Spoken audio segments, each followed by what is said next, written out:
Hello, everyone. It's Craig Shoemaker. You know that because you downloaded it. By the way, speaking of downloads, pass the word around about our show. We hope that it's different. It's light. It's called Enlightened Up. Our slogan is we all need to enlighten the fuck up. And the guests that we have, it's all about fun and spiritual growth, personal growth, and an alternative to what's out there. There's a dark world out there, and we're bombarded with these images and this fear, the scare tactics that they all use. It's been going on for centuries and since the beginning of time, but it just seems like it's so much more now with social media and all kinds of media. We're being pummeled with it, and it's now become part of our consciousness. So we're the alternative. And I have someone on who, geez, I mean, we go way back, literally way back. I want to get right to it.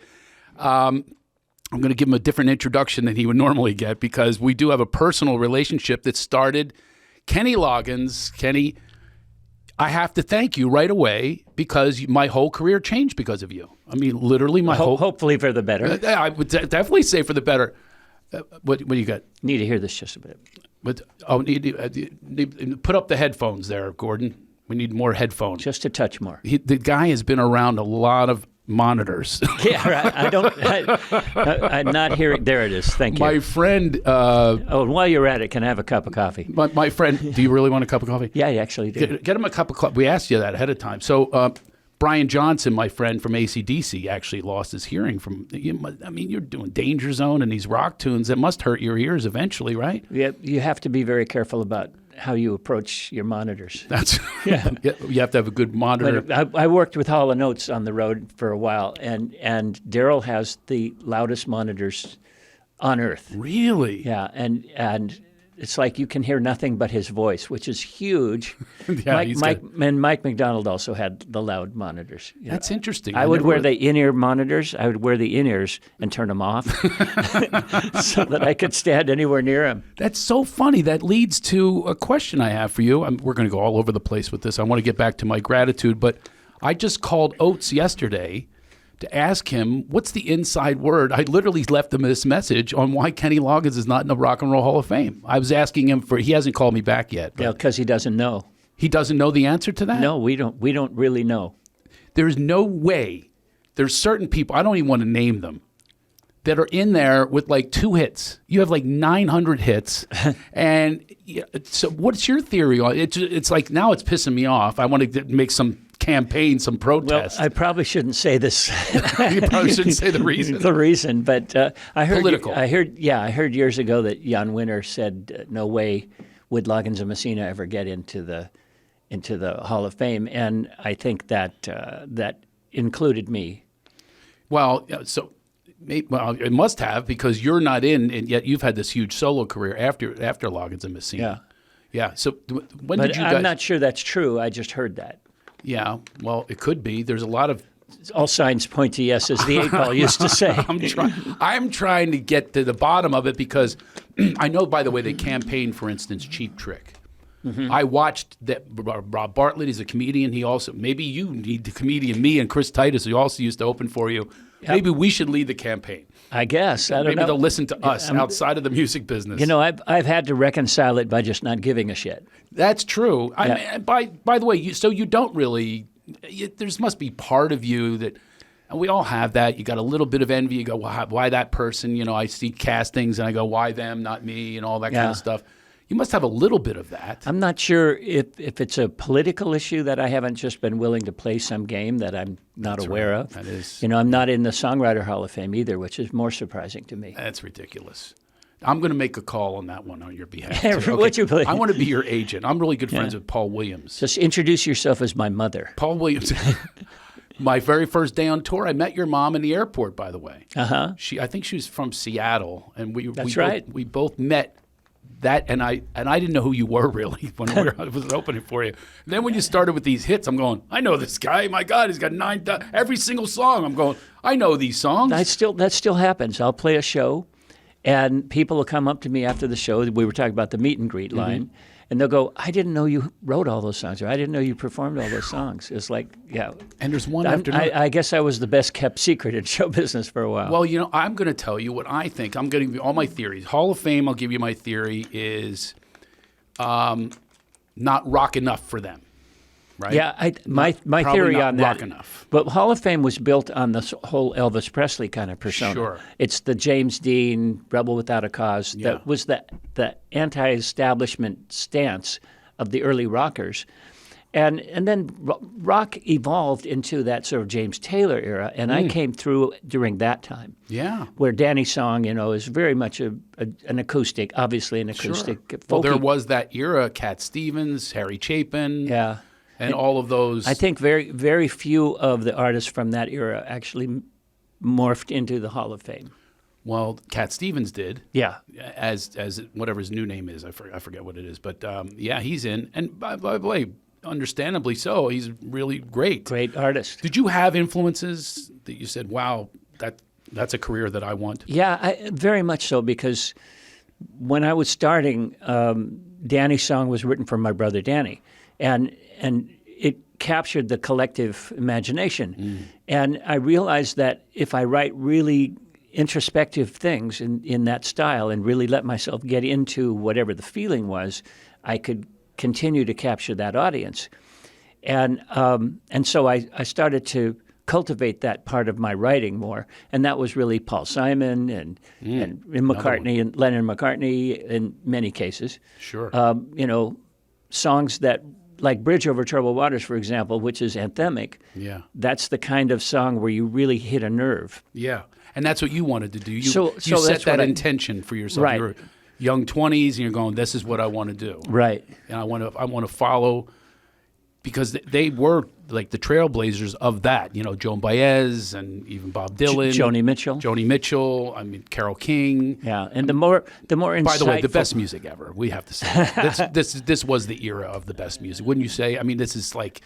Oh, that sounds like my dad saying Bing Crosby was the best music ever. I mean, it may be, but I think it's subjective. It is subjective, but I can guarantee you that anyone after, say, 1985, I'll give you Madonna and U2, there's nobody that's that sustainable that's going to go on for centuries like you and all the artists of that era of the 70s. Tell me one that's going to be that sustainable. Taylor Swift? Maybe? Ed Sheeran. Ed Sheeran? No, I don't think so. I don't think this is going to last for decades and decades where they're playing the hits to this day. I don't think so. Yeah. I could be wrong. Let's I could be watch and see. I could be the grandpa, get off my lawn. I could have turned into that guy. Can I have my ball back, by the way? It just seems to be that the music just isn't. Here's another thing. Remember liner notes, on albums, of course. right? Yeah. You would know who was in what band. You were in other bands other than, right? I mean, but you would see. Well, yeah, Loggins and Messina at the beginning. No, I thought you were in Poco. No, that was Jimmy. Oh, I didn't know that. Jimmy was in Buffalo Springfield. I and really Poco. did my research. Yeah, good job on that one. We only toured together for a year and a half. I didn't. Okay, but you did you write for Nitty Gritty Dirt Band? I wrote at the beginning. I was 17 when I met the Dirt Band and showed them the stuff I was writing. They recorded 4 of my tunes on a Uncle Charlie album. That's amazing. I mean, so you write for Nitty Gritty Dirt Band, but that was an era where you knew the musicians. Mm-hmm. Today, you couldn't name, except for maybe Slash. I'll give you Slash. I'll give you a few others. Well, Craig, but that's the drummer that went over to this band. That's the drummer that went to this band. But right? this is not your music. You're not following these bands the way my son, my 29-year-old, follows rap, and he knows all the rap. I don't know the players in that world. That's not the world I follow. I know the guy that scratches those records. Oh my God, that's perfectly good vinyl you're ruining here. I mean, how do they? They don't have that. Well, I guess they do. They must have. Oh, that one worked on this one. A lot of it's engineers though now, not as opposed to musicians. There's a lot of sitting in going on now. That a singer will perform maybe the singer's record, and she'll bring in a rapper. Right. Or something, or rappers will bring in singers, or rappers will bring in other rappers, and so all I'm saying is there's a culture there that you know nothing about. But there's no bands that are breaking up now because there's no bands, right? I mean, less likely. Yeah. So this is, I just think that's obviously it's an era gone by, but I think the quality that you get, even doing it on vinyl, Isn't there a big difference with that as well? I mean, can't you hear the sound, how different it is? Not anymore. Really? I can't even hear you right now. This guy's not even defending his own business here. it's like I'm trying to get him in the Hall of Fame, Songwriters Hall of Fame. I have all these theories on why. I'm going to call Paul Williams. He's the head of ASCAP. Can that help you get in the Songwriters Hall of Fame? I had a friend of mine ask Paul, why isn't Kenny Loggins in the Songwriters Hall of Fame? And he said, he's not. Oh, okay. I'm calling Paul literally after we get. He didn't know that. Yeah, he's Paul Williams, obviously legendary songwriter himself. He's going to get you in. I called Oates to get you in the Hall of Fame, Rock and Roll Hall of Fame. I'm going to call Brian Johnson, AC/DC, all my rock friends.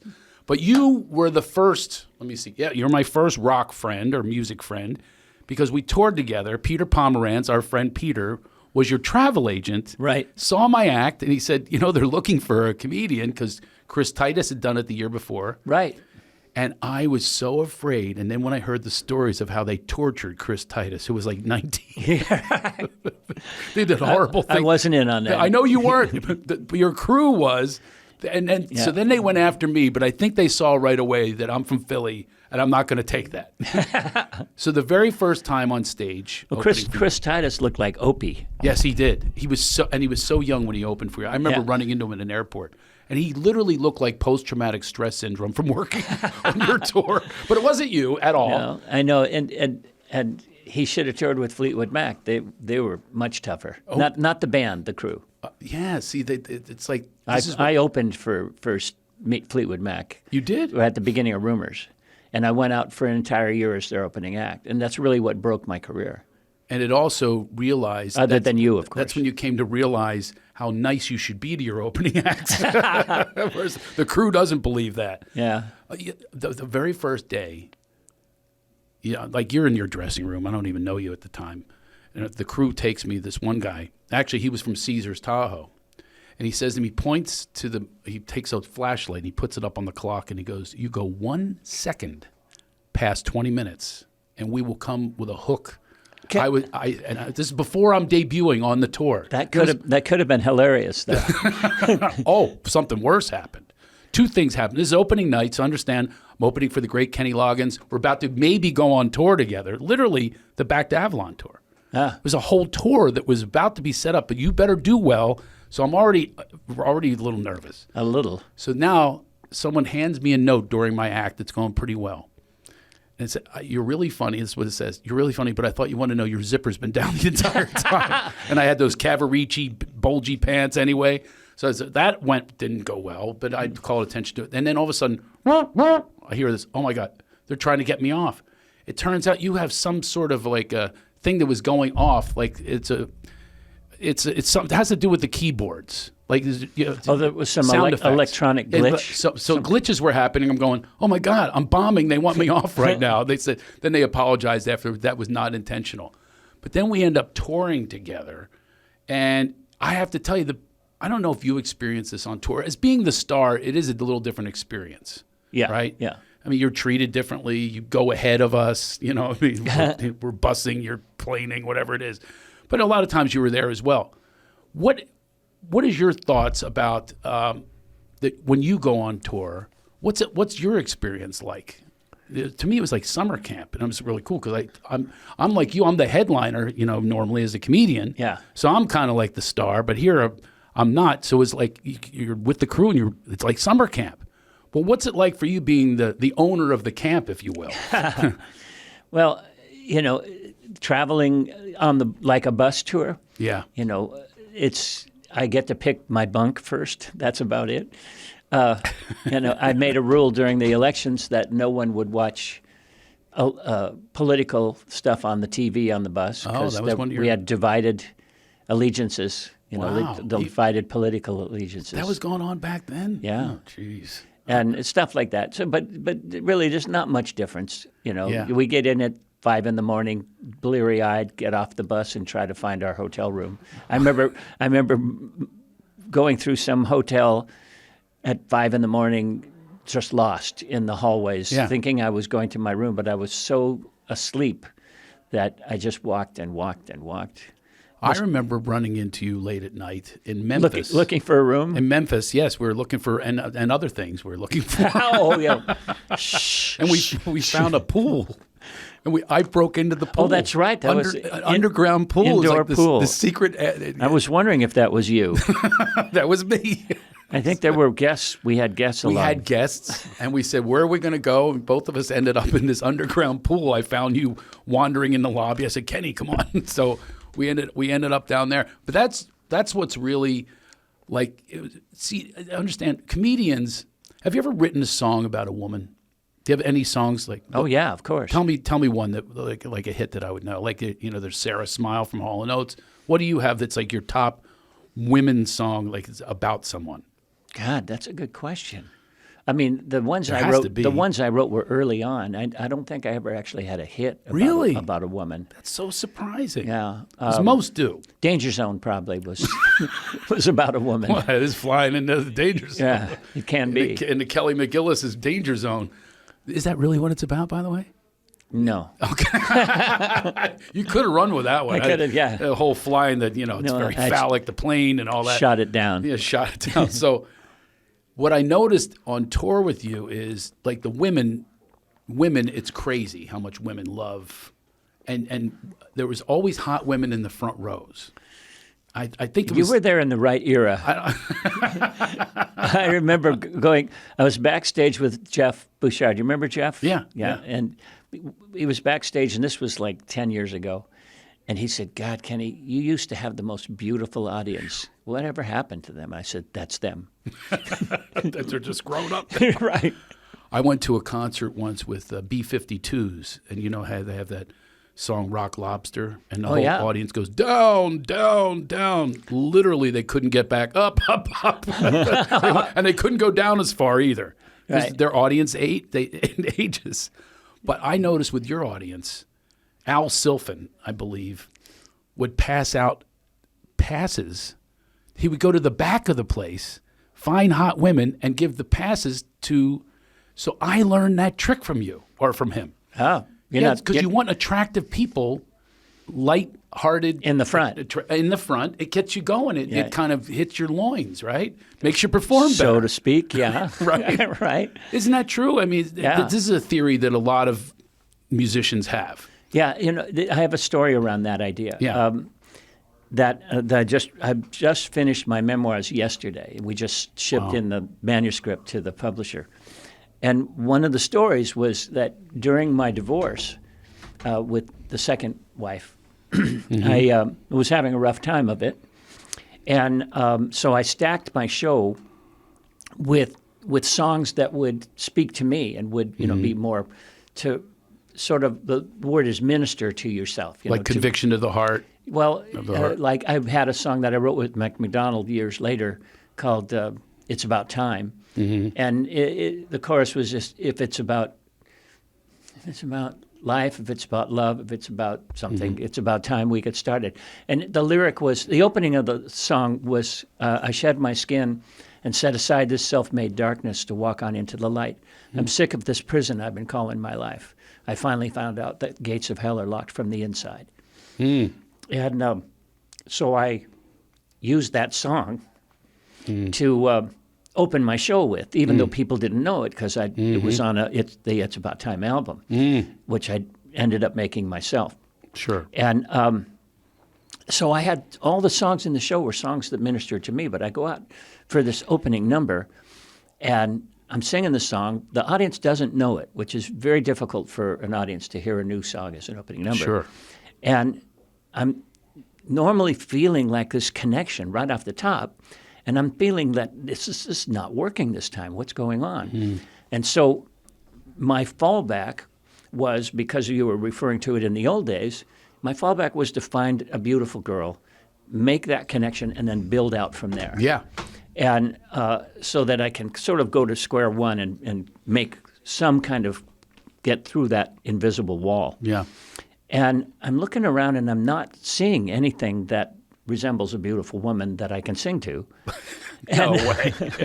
And Truck drivers. yeah, right. And I see this pair of eyes light up on stage right. And I think, oh, there. And I look over to the right, and it's about a 10 or 12-year-old girl standing in front of the stage, holding onto the edge of the stage and bouncing and just having a terrific time. She's totally blissed out. She's right there where she wants to be. And in that moment, I make a connection to that person, which was totally caught me by surprise in that way. It was just to rest assured it was not a sexual connection. I get it, yeah. It was just a heart connection that happened, boom. And her eyes literally lit up to me. It was like on fire. And then I noticed another pair of eyes light up and another pair of eyes. And I'm scanning around the room, and it's not the norm of thinking that there's going to be a beautiful girl, blah, blah, blah. It was like just regular people. And by the end of that song, I had 85% of that audience, their eyes were lit up. And then at the end of that song, I got a standing ovation. Wow. Because the connection had been palpable. The connection. And from that point on, the show was a success, because that was really what it was built on. But you reminded me of that only because the old habit of trying to find a pretty girl and you make that connection, and you get a little more confident. And by the way, this connection you're talking about is more of an ethereal connection. It's a real connection. It's an authentic connection to your heart. It's an energetic heart connection. And you're present for whatever it is. It doesn't matter what they look like. It doesn't matter if she's 12 years old. It doesn't matter if they're 100 years old. No. It's that connection that you truly feel. This is why we do the show called Enlightened Up, is because we really do need to have this enlightenment. We need to seek this much more than we're seeking everything else, all the outside stuff, all the anger, all the trying stuff to be right. We've been taught to, taught to do. It's funny you should say that, but I teach, I coach, and one of the things I say is we're programmed from birth. We come out these light beings, these beautiful, artistic, creative beings, and then they start telling us to shut up, get in line. My new book is called Get Out of Line and Into Alignment. Because you get into alignment with yourself, your true source, and that's where the rubber hits the road. That's where things get like you had those moments because you're in alignment. You have that kind of confidence to be able to take that in. I think it's the nature of being an introspective songwriter. Yeah. That I had to find that place where I could make a connection with a listening audience, and where the music then becomes their music and not just mine. And I think over the years, I have enough material that does that I've sort of trained myself to be able to make that connection with my music. Yeah. Well, some of it comes from pain points as well, and obviously that one really did. Yeah, that blasted me open, that whole period of time of recovering from a difficult loss, divorce. I remember running into you then. It was like a different person. You were hit by this. Oh, yeah. I lost a lot of weight. If you look at the Loggins and Messina 2005 reunion tour. Yeah, right. That's when I saw you in Florida. I wasn't eating. It's on the divorce diet. You kind of like, I hadn't seen you in a while. You looked at me like I'm in pain. You know what I mean? Like you admitted it. So part of the cathartic experience in the writing is to deal with your pain in that way, which is great that we have the outlet. I want everyone to know out there that we all have the outlet. We all have this creator inside of us. We've been created from the creator we all have this. It's just that you and I and other people that we know access it a little easier. Yeah. Do you remember when the access point took place, when you started to listen to this voice, literally this voice within? I call it the muse because it's a creative aspect of myself that I was not aware of. I became aware of it by being creative. That was the thing that pulled me to it. Yeah.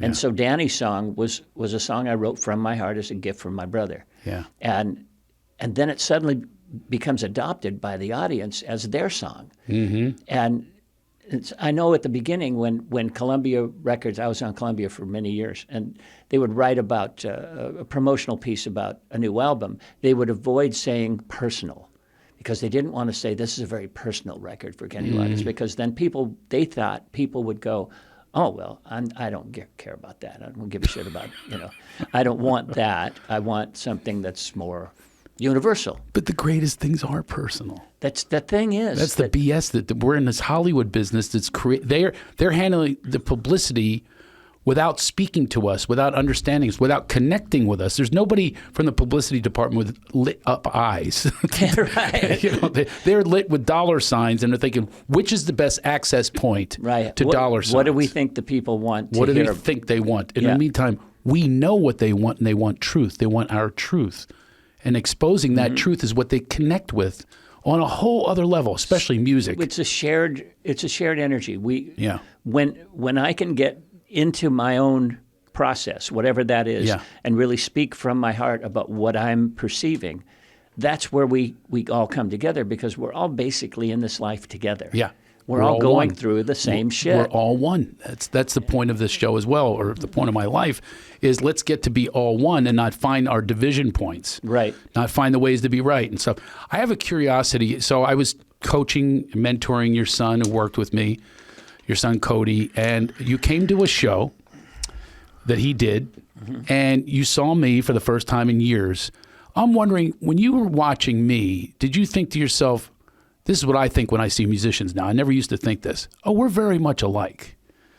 What we do is very similar, more than you would think. Comedy writing and exposing and all that's the pain. Essentially getting to the crux of the matter. That's right. The closer you can get to the bone, the more people go, oh my God, I never thought of that. And it's the same with music. If I can really nail something lyrically, that's true, my true emotion, people are going to go, wow, I felt that way too, but I didn't know what to say. I know, I didn't know what to say. What honey jar stuck on his nose. I mean, I have felt many times my honey jar was stuck on my nose, and I didn't know what to do.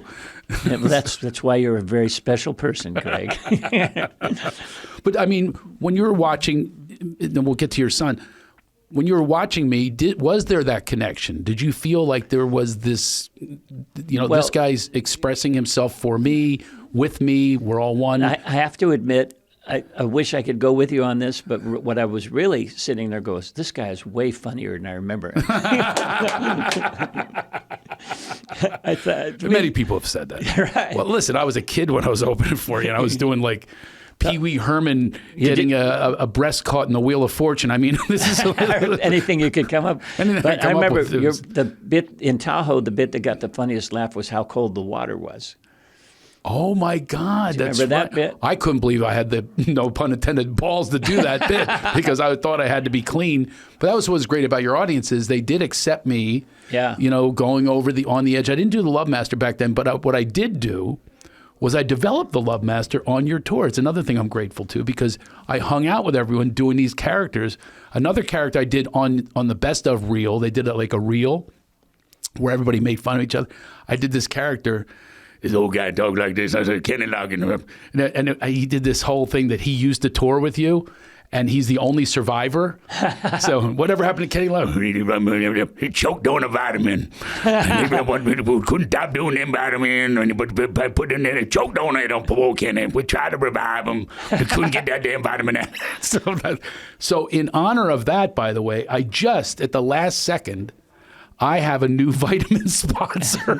Oh, do you really? I really do. I said, you better get me this product because Kenny's coming in. My big memory of you, I don't know if it still takes place. You were so into vitamins that it became part of our reel that we did. Mm-hmm. It was making fun of everyone on the tour, and that was my bit that I did, Old Brown Shoe. They'd say, hey, what's Kenny up to? Oh, he died choking on a vitamin. It's probably going to come true, too. You are still in vitamins? I still do it, yeah. Yep. Well, these are called, these are molecular hydrogen. It strengthens your immune system, promotes detoxification. What in the world? Miss Thang just walks in. Do you know who this is? Caroline Ray. She's the greatest comedian like ever. Oh, I thought you were. No. Way bigger, way more famous. Alec Baldwin Rose killed it. But can we get to you? Are you in a hurry? No, I just have a funny Kenny story. You have a funny Kenny Loggins story? Oh, no. Oh, great. All right. Here's what we're going to do. You're going to take my seat, and you're going to tell the story to Kenny. Okay. Is that what you want to do? Uh-huh. He'll remember it. Oh, you already have. Oh, Gordon's telling me in the headphones. Here. Oh, there we go. We're already ready for you. You look gorgeous, by the way. Thank you very much. We're supposed to have an illusion. We're supposed to have an illusion that these are done on different days and they're live. But now they're going to know that the episode you're on coming up. I saw that dress already on the Kenny Loggins episode. Over and over again. So you have a Kenny story? Everybody has a Kenny story. Like this? Yeah, they're called headphones. I'm sure you know what they are. What are they? And this is Kenny, You're Caroline, one reason she's not a household name She doesn't know how to use a microphone. is that she doesn't know how to use a microphone. So helpful. She truly is one of the greatest comedians out there, but she took a side route of acting, which is the smart way to go. So she's Aunt Hilda on Sabrina. She's on all these shows. She had her own talk show. Anyway, she's coming in later, but she wants to tell. This is typical for her, by the way. She just barrels right in. No, I didn't want to miss him because I actually opened for you in Alaska. Oh, really? Yes. You did not. I did. Yeah. And you were tortured on the same flight that I was on the way back. And I don't know if you remember this. We were on a tiny plane, and this woman kept on saying, "We have a famous person on board. We have a famous person on board." And I'm so codependent. At first I was like, is it me? And then they were like, "A very famous singer is on board." And there were like 20 people on this flight. And then I was getting more and more. And then she kept on, she'd say, "He wrote a very, very famous song.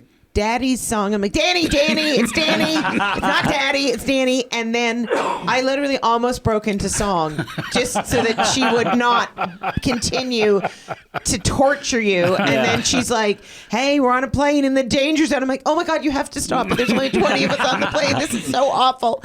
And then you actually never succumbed to it. I don't know if you remember being tortured like this. I hope I slept through it. No, you were awake and gracious, but it was the worst thing. And she sang all the songs. She did not. Oh no, she did like a whole. That's what you call a captive audience. Don't worry about everybody. You can leave I'm if you all want right. to. You can leave if you want to, but you will fall 10,000 feet. Hey, we're almost landed. We're going to celebrate. We're home. Anyway, I was like, I just felt bad that you were on that. Anyway, that's my Kenny Loggins story. That's When the it. flight was over, they go, "This is it." I hope not.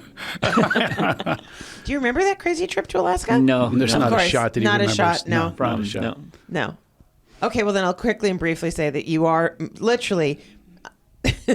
I listened to House of Pooh Corner so many times that the couple below me broke up. That's how bad. It can be a stressful song for some people. But okay, But what? your lullabies are like the most.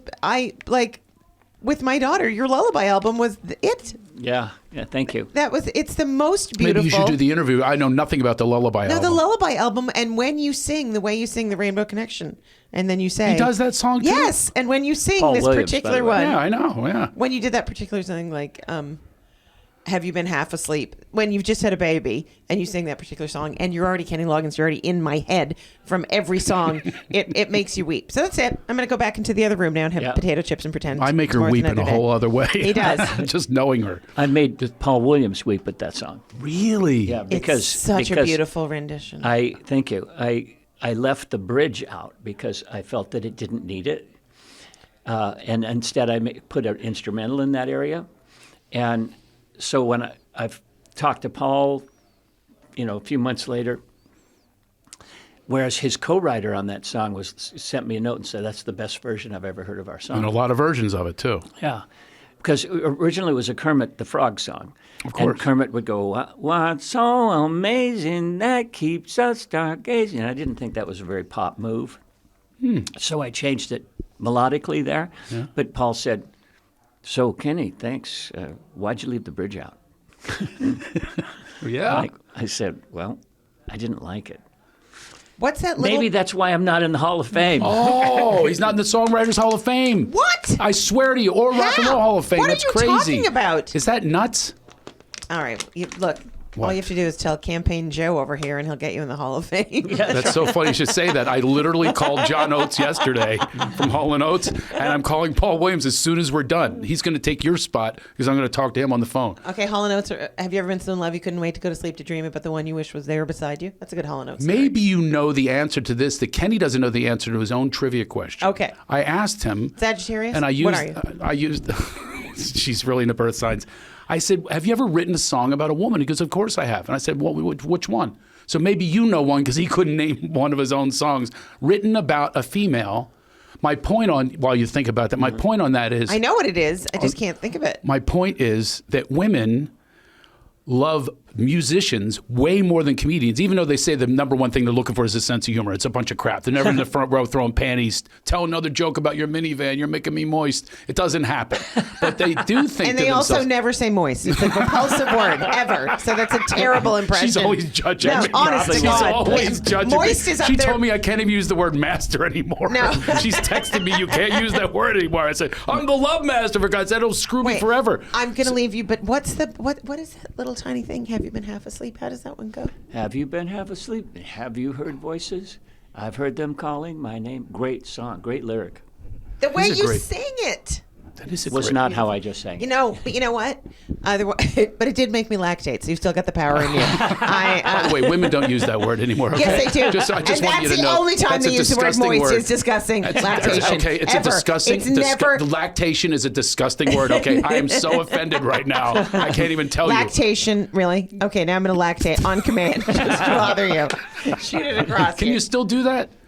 Can I? Yes, it's voice activated. Just I hear a baby crying like yourself. I have a friend, Bruce Smirnoff, who actually opened for you once. Can you not remember him either, please? It'll hurt my feelings less. Okay. No, there's no way he remembers this guy. No, I don't remember Bruce Smirnoff. And he called me from a payphone Love in his Tahoe. vodka, though. He called me from a payphone. He kept going, "Thank you very much. I appreciate that." I said, and we go, "Oh, hey, thank you." He goes, "So anyway, they shortened my time." And he goes, "Thank you very much." I go, "There's no one there, is there?" "You're absolutely right. There's no one there." He was acting like people were complimenting him. He bombed so bad. They trimmed his time down to 1 minute. And here he is, Kenny Loggins. Good night. It was that poor Smirnoff. Yes. But the point I was making about, so women love a song written about them. Like I met Sharona from My Sharona. She goes, "You know, I'm Sharona from My Sharona." She's a real estate agent in the Valley. You don't think every Sharona has told every No, that's not true. This is She Knew Feiger. I'm telling you, this really was the Sharona. But and Sarah Smile. I met Sarah. No, through Hall & Oates. Yeah. Oh my God. Well, see, they're Daryl not out there and going, Sarah got back together again after That's like 30 right. years. Oh of my being apart. God, that is crazy. Sarah Smile. It's a beautiful song. Anyway, Her name's not Sarah. there's no women in the audience going, "Yeah, I'm with this comedian. That's my PMS he's talking about." Oh, here it is. Oh, here it is. That's me. They're not doing that. They're going, "That's me." They want a song written about them, not a joke. Every man that I've ever dated thinks that my act is about them. And they all go, "I saw that bit you did about me." And I'm like, "And you are," I can't remember your name. I certainly didn't write a bit about you. You all snore the same way. You're generic in my mind. Guess what? You all lactate the same way, in my I asked opinion. Neil Diamond if Sweet Caroline was about me. And You he did said, not. "No, I did." I go, "I was kidding." He was on my talk show. And I said, Yeah. "Did you write it about me?" And he said, "No, it was just the right amount of syllables." You were Cracklin' Rose, weren't you? I said it could have been Sweet Calvin Klein. And he said, "Yes." That's a riot. Well, I look forward to seeing you. Like I just didn't see you. Look at her get at. Oh, that dress. I'm moist. I'm lactating. She is so funny. Kenny, do you like to laugh? Do you like check out comedians? Do you enjoy it? Yeah, actually, yeah. You were of saying course, you were at my of show. course. You were saying, "I don't remember him being this funny." Obviously, you were laughing. I mean, Oh, yeah. Do you take time to have a good time in your life? And when you're not performing, you're not. Well, yeah, actually, we always, Lisa and I have been together 4 years, and Mm-hmm. part of the quarantine was watching TV shows. Oh, yeah. And it was, I'm of course blanking on the name of the show. It was the fella from Saturday Night Live who created this character that then became Ted Lasso. Ted Lasso. Very good show. We love that show. You know what I because, like about it? It's positive. it's the combination of heart Yes. and comedy. Exactly. And so when especially the first season where they really found that balance. They hit it out of the park on that Yeah. one. You're right, exactly right. I like Schitt's Creek. I got it during the pandemic. I don't know if you've seen that one. I tried it a couple times, but I couldn't get into it. Yeah, I can see why, because it doesn't really have. It's kind of like that Hollywood heart, So but if you set that aside, the characters are just really. His son is very funny in it. Oh, good. So, but there aren't a lot of comedies now. No, there aren't. So we watch old comedies in our house, and even my little kids watch them. I watched Get Smart again a few times. Unbelievably funny. What a great character he was. He was. Would you believe? Right. So many things in pop culture at that time were influenced by his little bits. Then they had Chaos, and I don't know if there's a lot of Bring on the cone of silence. I still use the cone of silence with my friends if I have a secret. Yeah. And here's what we do: we go cone of silence, and we lower it. And if it's a really big secret, hermetically seal it. That's our own little touch that we put on a hermetically sealed cone. We call it the cone. Bring down the cone. The best part was when he brought it down. The boss, boss, Platt. could not hear him. So he'd be telling him stuff. And He'd be yelling what? into this Max, dome. what? There were so many clever things about that. Even the opening. They don't have openings like that now. The best part was Barbara Feldon. Or Felton, was it Felton? Barbara Feldon, Agent 99. Agent 99? She was the epitome of the 60s hottie. Sexy 60s hottie. They dressed her in all those twiggy things. Boots and the hair. And I look back at it now and say, we thought that was hot. Yeah. Look again. You know what we watch in our house? Bewitched. And Tabitha was here. Erin Murphy, who played little Tabitha. The little Tabitha. Yeah, she's grown up now. I she's bet she she's like is. our age. And so it's crazy. She looks like the new Barbara Felton. Unbelievable. She's unbelievable. Sweet person. She caught all the fish. By the way, she won the fishing contest. I go deep sea fishing in Ventura. Oh, really? She won. The little Tabitha with the nose. I watched the show, and it's dated because they're smoking. They smoke like crazy in the episodes. It's a riot to see this. Yeah. But it's funny. The characters are funny. And here's a big difference now. This is just like music. I'm going, these kids today. Yeah, really. You gotta love Now the they're stuff so from the concentrated 70s. Yeah, on looks. Then they had characters. This is what I like about English. The English, you can age well. You can, Judi Dench is still working. They're all still Maggie Smith. They're all still working. Doesn't matter. Because they're not age focused or young focused. And now our society, I'll bet you have this problem, obviously, in music. It's appealing to anyone under 40. I really discovered it, especially. I'm looking for the word, that it was like condensed ageism. When I started a band with two singer-songwriters out of Nashville about 10 years ago, 15 years ago. New writers? No, it was Gary Burr and Georgia Middleman. Gary Burr wrote 15 #1 country songs. Okay. Georgia had a couple on her, and I thought, okay, this is how we'll break through. We'll break through as writers. Right. Because, I love the sound of Lady Antebellum, but their material was not that strong, in my opinion. Yeah. Until they ripped off, what's his name? So now you've got strength in So I true thought, okay, songwriting. we'll come at it Iconic, as songwriters. yes. And got the chops. We were too old. Yeah. And I didn't realize that would be the thing that would really hold us back from breaking through. You got to do what Tony Bennett did. Hire his son to manage him? No. He worked with Lady Gaga. Well, that was later on, once he was reachieved credibility. By duets. Yeah. Now, you've done some duets, right? Well, Steve Perry, we were talking about Don't Fight It, but that was long ago. Yeah, but I'm talking about now.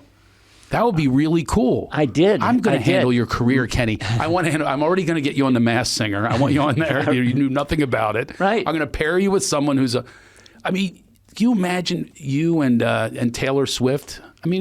She would go nuts. Wait a minute. No, let me imagine that. Okay. Good. Got it. You all right? You moist? I got it. Lactating? I lactated. Who are your favorites now? It's a tougher answer, but actually, my son, who I mentioned, Luke, is very much into the sort of new sort of jazz, hip hop, jazz. So, I'm blanking on his name now. Somebody hip hop? If I had my phone, I could figure it out. I love the halftime show in the Super Bowl. Oh, you did? I really liked it. That was old school hip hop, though. Yeah. I don't like the new. Yeah. I was just golfing with a friend of mine. This wasn't hip hop. This was more of a jazz rock thing. I like that. Not jazz rock, but jazz R&B. Yeah.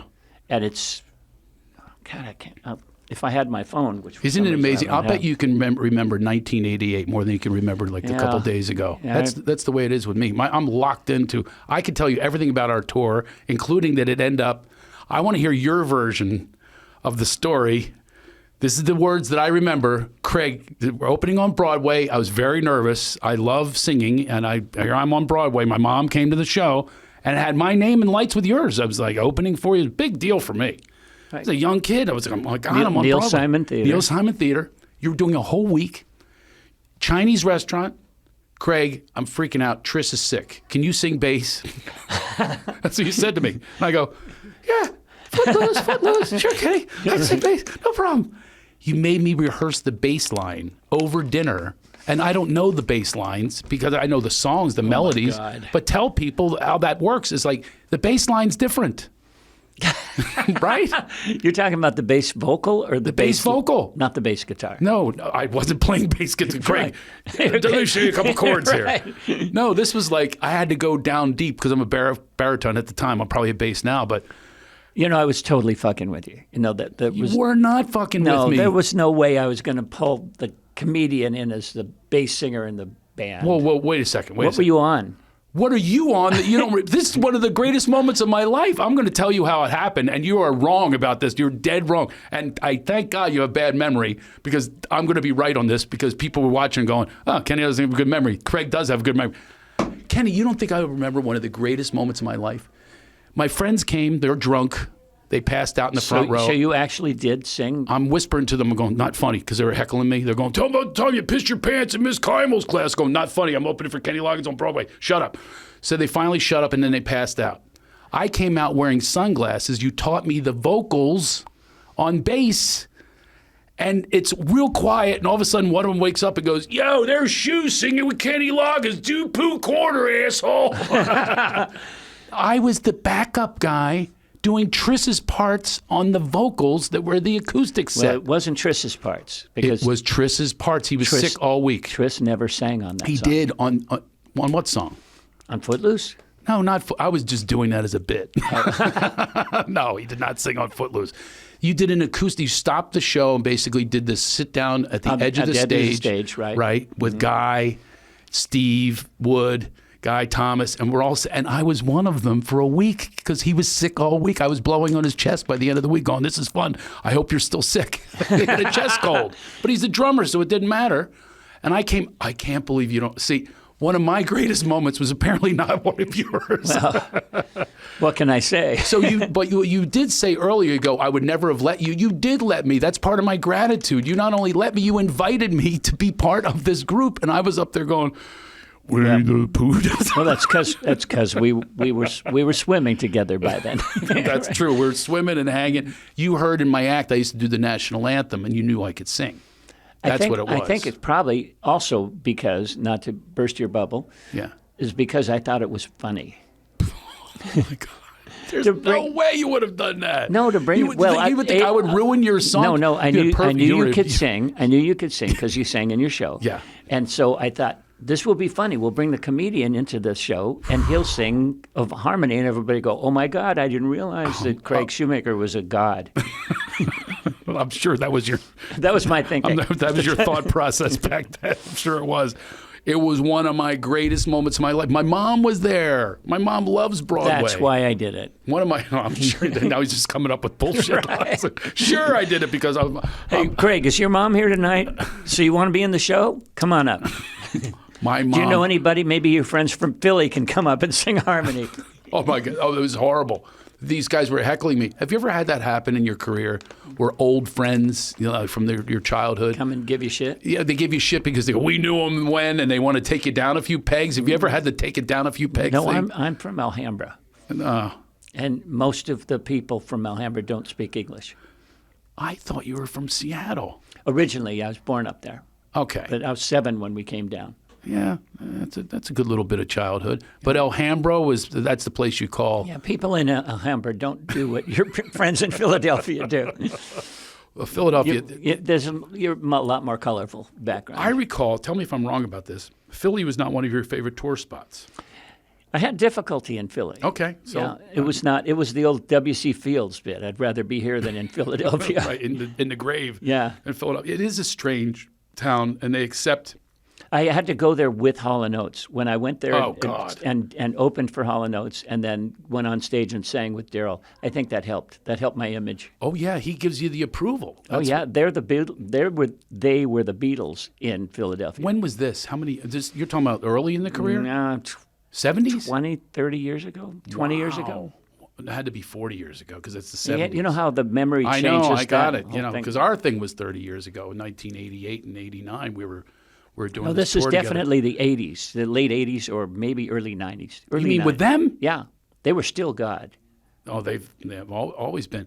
So I want to get back to your son. So he was trying to do comedy, and I wrote some really good jokes with him. By the way, Oh, really? There was. Don't you remember? There was one about you. I thought was really funny. Well, he never admitted that he'd written with. He didn't actually admit he knew you. You were the one who arranged it. I know, I'm kidding. So you were in the audience this one night, and of course he was nervous. Not only is your father there already hard, but famous father that he talks about in his act. So he's got the triple threat. Did he have to drop all that stuff that night? No, he did it. I'm pretty sure he did it. He says, my dad's Kenny Loggins. You're in the audience at Flappers in Burbank. He says, this was a funny joke. I helped him write. He said, you talked about, you were really into colon therapy. I don't know if you still are.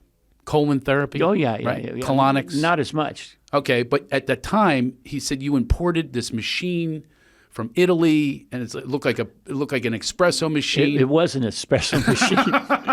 But it was like for colon therapy, for colonics. And he says, my father literally built his own poo corner. That's a good line. I know it is. That's a good line. And he stopped doing comedy. Just for that one joke, he should still do that. Didn't you teach me a joke about a Sly Stallone I did, and you movie? got in trouble for it. I did a little bit. But Do you remember? I still remember use it. No way. I remember you were angry. His line was, I got to tell your people. Yeah. His line when we were talking about Over the Top. Over the Top is an arm wrestling movie, and you did the soundtrack. I did the title song.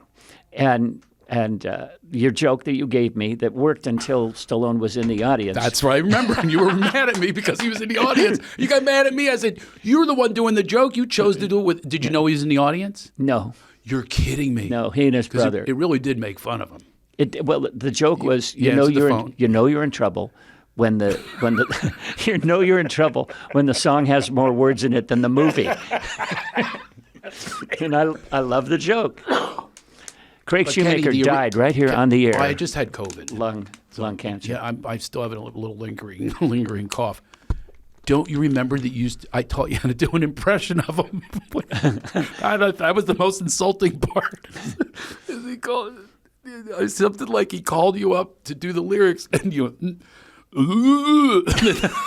That's what he said to you. And then the second time he called. How could I forget that? And you did this. I taught you how to do the impression, and you did it in front of him. No, that was the insulting part. I don't think I did the impression You from. did. I dropped the impression. I know after he saw you and he was not happy with it. Yeah, I got a message about that. Yeah, you got a message. Oh, it's hilarious. See, the problem with comedians, everybody wants to cancel us. It's true. Really? Everyone wants to cancel us over one joke. What do you mean? Because Give me an example. Well, what's going on now is people don't like a joke, and they will say that joke's offensive, and they will take that joke and run with it, and then they'll go back in your history. Oh, you're talking about the Love Master. No, they don't try to cancel me because no one knows who I am anymore. I remember when I was touring with you, and this is years ago, they told me the stages of a career. Get me Kenny Loggins. No, I'm sorry. It starts with who's Kenny Loggins. That's right. Who's Kenny Loggins? Get me Kenny Loggins. Get me a young Kenny Loggins. And then who's Kenny Loggins? They told me that way back then. And now it's the same with Craig Shoemaker. I used to go on parts where they'd say, looking for a Craig Shoemaker type. That's how good things were at one time. Wow, no I'm like, kidding. Well, I'm a good type. I think I can play that. Oh, here's another thing I was going to bring up.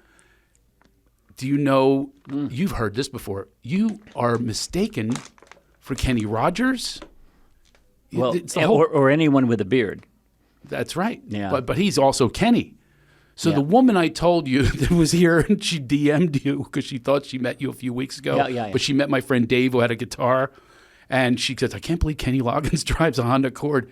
They make it worse. I said, well, Kenny's really coming in, like the real Kenny. He's coming in, and she's there, yay. And she sends me a GIF of Kenny Rogers. Oh, great. Even worse. Yeah, we used to have a bit. The trio I was in Nashville, Yeah. Gary in Georgia. Gary tells the story of how I called him and said, "Let's start a band." This is Yeah. late in my career, Uh-huh. and I said, "But we need a girl to be a trio," and he said, "Nothing moves a date along faster than inviting the girl you're with to be in a band with you and Kenny Loggins," and then he said, "But." Originally she thought I said Kenny Rogers, and she said, "Well, I really love Kenny Rogers." She played like Gracie. Yeah, right. I love Kenny Rogers, but then my mom explained to me who Kenny Loggins was, and well, that's good too. Played it totally like Gracie. Oh, that's hilarious. It was funny. So you do the vitamins still. I guess you had to be there. I got to get back to this. Oh, by the way, Caddyshack. How did you get on that soundtrack? Caddyshack. Well, that was a John Peters movie. Okay. And John had the movie before that was the one he did with Barbra Streisand, Star is Born. So I met him and Barbara. And Paul Williams wrote for that. Yeah. Evergreen. But I met Barbara and showed her material that I was writing for Celebrate Me Home. Oh. And we spent a couple afternoons just delving into the material. She picked a song that would become I Believe in Love. And then through that process, I got to know John. And then when John Peters made Caddyshack, he called me and said, "I need a song." So I came by, I checked out the movie, laughed my ass off. Yeah, very funny. That was like amazing. I wanted to write all the music for that movie. And I ended up writing 4 things for that movie. I'm All Right was the big one. That was the big one. That's a really good song, by the way. Thank you. And did you write it with like other musicians? No, or? that was one of my own. Wow, just came up in your I don't even know how in the world that happens. I want to tell one more story real quick. You did a concert here. It was really nice. You came down. It was, Howie Mandel was here in the audience. We had all these people in my parking lot to open up this studio here. And Kevin Cronin from REO Speedwagon, which oddly enough, from the 80s, 2 icons had never met before. Mm-hmm. So you're up there doing Footloose. I actually thought you were going to jam. I have all these jams. I thought you were going to do other people's songs. Like AC/DC played my wedding. They did Mustang Sally. They didn't do right. Highway to Hell, although that marriage was. so I should have had that played. Yeah, Danger Zone is my most requested wedding song. I'll bet that I flew into that danger zone. Kevin goes up on stage, and I want to hear your recollection of that. And do you tell this on stage, by the way? Somebody told me you referenced my name in your act. I don't know what it's for, if it's for that story. I think I used it as a curse word at the time. Somebody told me a few people, they said, Kenny Loggins mentioned your name. I don't know what it was about, but I thought it was about this story of Kevin comes up, you're already on stage. Only in reference to that Kevin said, I couldn't hit the high notes, so I passed. Highway to the danger zone! He was offered the thing, he was offered Danger Zone. He said it was very light on dialogue, a lot of action, had a guy I never heard of, Tom Cruise, in it. Right. And you turned to him, that was the best line. You go, "So you passed?" And he goes, "I passed." You go, "Thanks for passing." Yeah. And then you did Danger Zone in the parking lot, brought the whole place. I mean, it's crazy how musical fate happens. I always talk about people that turn down parts. Right. The original Chandler and Friends or whatever was somebody, it's like all of those things. But he was the original offer. And then you just told me earlier, 5 other people were offered. Mickey Thomas from the Starship. Crazy. Who had that high voice and could hit the high notes. That's what it was part of. You had to have that voice. Well, you had to have that. And plus, you had to be identified with that ilk of music. Uh-huh. And I was, at the time, not that rock guy. That was really Danger Zone. It was Footloose and Danger Zone that shifted my image into more of a rock persona. Got it. Somewhat. Well, not enough for the Hall of Fame. We're going to get you the Hall of Fame, damn it. All right, anyway, Kenny, we could do 9 parts of this. I don't know if you can hang for that, but I sure could. Yes, look, this is anti-aging, anti-inflammatory. These are vitamins. They have 3 different formulas, one for energy, one for focus, one for immunity. This is our new sponsor called Hyest. I have some. Give me one of those. No, I brought them for you. These are a parting gift. You also have a candle.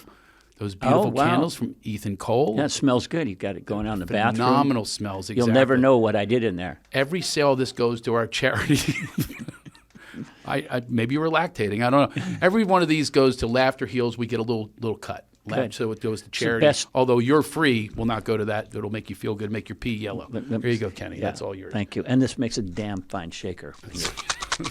By the way, Danger Zone, I played maracas in the parking lot. I don't know how that song was ever done without my maracas. Fly. Pretty sure I forgot. The Latino version. Again, I did not forget that or Broadway or the pool in Memphis. Anyway, Kenny, this was a blast to have you here.